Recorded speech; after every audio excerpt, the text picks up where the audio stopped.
আসসালামু আলাইকুম সবাইকে সবাইকে কিউট ব্লগসে স্বাগতম। সবাই কেমন আছেন? আশা করি সবাই ভালো আছেন। আর বৃষ্টি লেগে গেছে, শুরু হয়ে গেছে বৃষ্টি বাদলের দিন। বাইরে হঠাৎ করে ঝুপঝাপ বৃষ্টি চলে আসতেছে। আর বাচ্চারা বাইরে খেলতে যেতে পারতেছে না, মানে বাইরে বৃষ্টি হলে কি আর খেলতে যায়? এখন বেলকনিতে বসে যে খেলবে সেটারও উপায় নাই।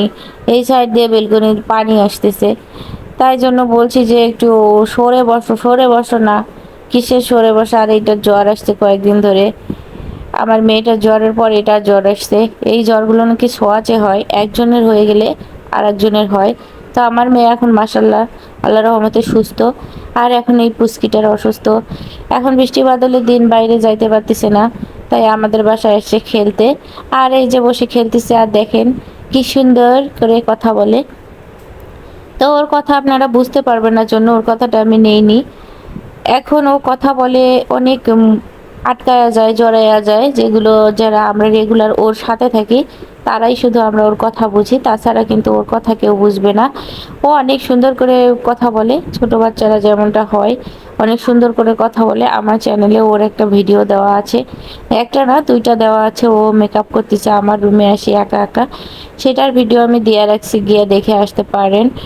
অনেক ভিতরে হয়তো বা গেছে, অনেক আগের ভিডিও, 2 মাসের মতো পার হয়ে গেছে। আমি যখন প্রথম এই মাসে আসছিলাম, আসার পর যখন নতুন ইউটিউব চ্যানেল খুললাম তখন আমি ভিডিওটা করছিলাম। আর দেখেন এখন বসে খেলতেছে এরা, আর আমি এখন কাজ করব। এই যে আমার আদা বাটা রসুন বাটা ছিল না, শেষ হয়ে গেছে। আর মাছ মাংস ভালো তরি তরকারি খেতে গেলে তো মশলা লাগেই, আর সব সময় মশলা বাটতে ভালো লাগে না। তাই আজকে ভাবলাম যে ব্লিন্ডারে ব্লিন্ড করে নেই। সেজন্য আদা রসুনগুলো বসে বসে ছিলে নিলাম, বৃষ্টি বাদলের দিন ভালোও লাগে না কাজ করতে, তা ভাবলাম যে বসে বসে আদা রসুনই বাটি। তো আদা রসুন ছেলা হয়ে গেল, ভাবলাম যে এখন জিরাগুলাও ভেজে নেই হালকা। তো আমি কাঁচা জিরা কিন্তু রোদে দিয়া তারপর ব্লিন্ডারে ব্লিন্ড করে নেই। আর আজকে আমার রোদ নাই, আকাশ খারাপ, আর যখন ব্লিন্ডার মেশিন আমি বেরে করছি তো ভাবলাম যে মশলাগুলো গুঁড়া করেই ফেলি। তাই হালকা চুলার আছে আমি তাপ দিয়ে নিয়েছি কাঁচা জিরাটা ব্লিন্ড করার জন্য, যেমন রোদের তাপে তাপ দিলে হয় না সেরকম। আর এইটা আমি ভাজা একদম ভাজি নেওয়ার পর ব্লিন্ডার করে নিব। আর অবশেষে আমি রান্না করতে চলে এসেছি।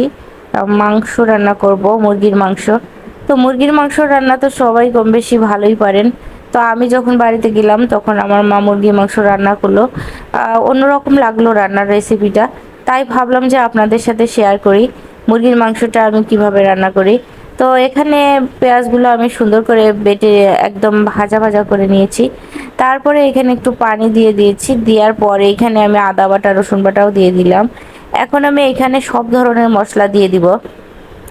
দেখছেন আদা রসুন বাটা রেখে দিলে বেটে কেমন একটা উপকার হয়, যখন রান্না করতেছি ঠিক তখনই ইচ্ছা মতো দেওয়া যাচ্ছে।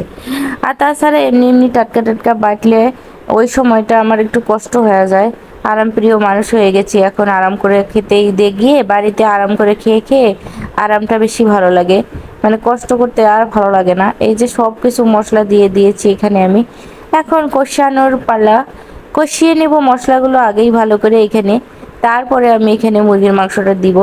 কষানো হয়ে যাচ্ছে, এখানে এবার একটু আমি পানি দেব। তারপরে এখন পানি দেওয়া পালা। এখন আমি এখানে পানি দিয়ে এখানে ভালো করে আরেকটু কষিয়ে নেব। পানি দিয়ে কষানোর পর এখানে আমি তারপরে মুরগির মাংসটা দিয়ে দিব। তারপর মুরগির মাংসটা দিয়ে ভালো করে কষাবো। আর চুলার আঁচটা কিন্তু আমি এবার মিডিয়াম করে দিব। চুলার আঁচটা মিডিয়াম করে দিয়ে মুরগির মাংস কষালে হয় কি, মাংসটা একটু শক্ত শক্ত থাকবে, মাংসের ভিতরে সব ধরনের মশলা ঢুকে যাবে। আর আঁচ বাড়িয়ে দিয়ে রান্না করলে, আপনার চুলার আঁচটা বাড়ানো থাকলে পোড়া পোড়া হয়ে যায়, ভেতরে সে কাঁচাই থাকে, উপরে সেদ্ধ হয় না। মানে এক কথায় মাংসটা সেদ্ধ উপরে একটু একটু হবে আর ভিতরে কাঁচাই থাকবে, আর মাংসটার ভিতরে সেরকম একটা কিছু ঢুকবে না।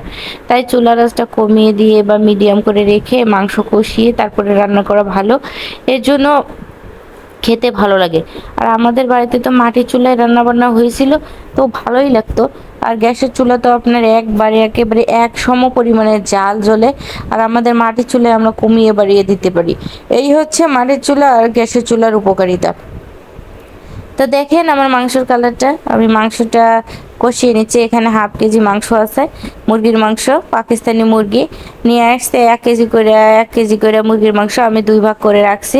তো সে মতো হিসাবে এখানে হাফ কেজি হবে। কষানো হয়ে গেছে আমার, এখন আমি এখানে পানি দিয়ে দিচ্ছি।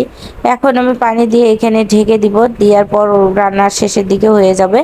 এখন দেখেন আমার এদিকে ভাতও বলক চলে আসছে, পাশাপাশি মশলা বাটা রান্না বান্না প্রায় সব হয়ে যাচ্ছে। তো আমার ভিডিওগুলো আপনাদের কেমন লাগে অবশ্যই সেটা কমেন্ট করে জানাবেন। আর ভালো লাগলে একটা লাইক করে দিবেন।